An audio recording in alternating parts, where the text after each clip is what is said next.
Natural vibe YouTube ചാനലിലേക്ക് എല്ലാവർക്കും സ്വാഗതം.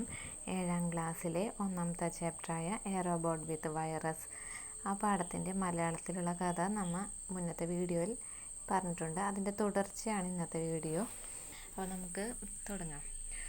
On the first day when he went to sleep his bedroom was in a disastrous stage as usual, but when he woke up the next morning, everything was perfectly clean and tidy.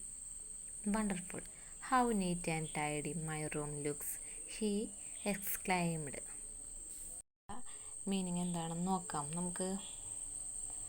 ആദ്യ ദിവസം ഉറങ്ങാൻ കിടന്നപ്പോൾ പതിവ് പോലെ അവൻ കിടക്കുന്ന room അന്നത്തെ പോലെ ദാരുണമായൊരു അവസ്ഥയിൽ തന്നെയായിരുന്നു. എന്നാലോ പിറ്റേ ദിവസം രാവിലെ ഉണർന്നപ്പോൾ എല്ലാം തികച്ചും വൃത്തിയും വെടിപ്പുള്ളതുമായി തീർന്നിരുന്നു. അത്ഭുതം! എൻ്റെ മുറി എത്ര വൃത്തിയും വെടിപ്പുമുള്ളതായി തോന്നുന്നു, അവൻ ആശ്ചര്യപ്പെട്ടു. In fact, it was actually too clean. Ricky could not find his favorite t-shirt nor his favorite football. Ma, where is my t-shirt? Where is my ball? He pestered his mother. Room ശരിക്കും വൃത്തിയുള്ളത് തന്നെയായിരുന്നു. വാസ്തവത്തിൽ അത് വളരെ വൃത്തിയുള്ളതായിരുന്നു. എന്നാൽ റിക്കിക്ക് ഭയങ്കര ഇഷ്ടപ്പെട്ട റിക്കിയുടെ പ്രിയപ്പെട്ട ടീഷർട്ടും പ്രിയപ്പെട്ട ഫുട്ബോളും കണ്ടെത്താനായിട്ട് റിക്കിക്ക് കഴിഞ്ഞില്ല. അപ്പോൾ പിന്നെയും റിക്കി എന്ത് ചെയ്തു? അമ്മനെ ശല്യപ്പെടുത്തിക്കൊണ്ടിരിക്കുകയാണ്. അമ്മേ, എൻ്റെ ടീഷർട്ട് എവിടെ? എൻ്റെ പന്ത് എവിടെ? അവനപ്പോഴും അമ്മയെ ശല്യപ്പെടുത്തി തുടങ്ങി. He could not find his things even after he had searched up and down. He asked himself, where could they have gone? Ricky എന്ത് ചെയ്തു എന്നറിയോ? മുകളിലും താഴെയും നിലത്തും എല്ലായിടത്തും അവൻ തിരഞ്ഞു. അവൻ കുറേ നോക്കിയിട്ടും സാധനങ്ങളൊന്നും കണ്ടെത്താൻ അവന് കഴിഞ്ഞില്ല. അപ്പോൾ അവൻ സ്വയം ചോദിച്ചു, അവ എവിടെ പോയിരിക്കാം? However much he searched during the day, those two items did not reappear, and the same was to happen with other things too. Ricky cast a suspicious eye on the gleaming butler robot. I think it's his handwork, he thought.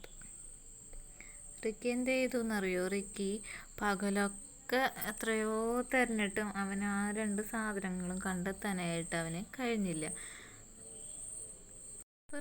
റിക്കിക്ക് തോന്നി, Ricky തിളങ്ങുന്ന Buttler റോബോട്ടിൽ Ricky എന്ത് ചെയ്തു? ഒരു സംശയമായിട്ടൊരു നോട്ടം നോക്കി.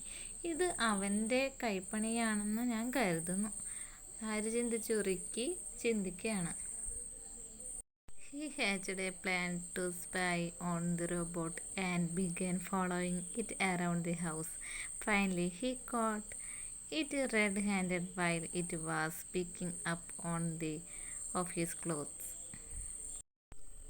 റിക്കിൻ്റെ ഒരു റോബോട്ടിനെതിരെ അവനൊരു ചാരപ്പണി ചെയ്യാനായിട്ടൊരു പദ്ധതി തയ്യാറാക്കി. വീടിന് ചുറ്റും അതിനെ പിന്തുടരാനായിട്ട് തുടങ്ങി. ഒടുവിൽ എന്ത് ചെയ്തു? തൻ്റെ റിക്കിയുടെ വസ്ത്രങ്ങളിലൊന്നും എടുക്കുന്നതിനിടയിൽ റിക്കി അവനെ കൈയോടെ പിടികൂടി.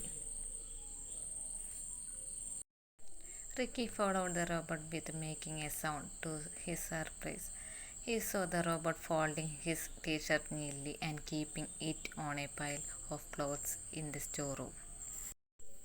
റിക്കി എന്ത് ചെയ്ത്? ശബ്ദം ഉണ്ടാക്കാതെ റോബോട്ടിനെ പിന്തുടർന്നു. അപ്പോൾ റോബോട്ട് എന്ത് ചെയ്യുന്നത്? തൻ്റെ ടീഷർട്ടൊക്കെ ഭംഗിയായിട്ട് മടക്കി സ്റ്റോർ റൂമിലെ വസ്ത്രങ്ങളെ കൂമ്പാരത്തിൽ സൂക്ഷിക്കുന്നത് ആര് കണ്ടു? റിക്കി കണ്ടു. അപ്പോൾ റോബോട്ട് ഒക്കെ മടക്കി സൂക്ഷിക്കുന്നത് എവിടെയാണ്? സ്റ്റോർ റൂമിൽ. എന്നിട്ട് off he went running to his parents. Father, this butler robot is faulty. He has flicked my things. I think they programmed him badly.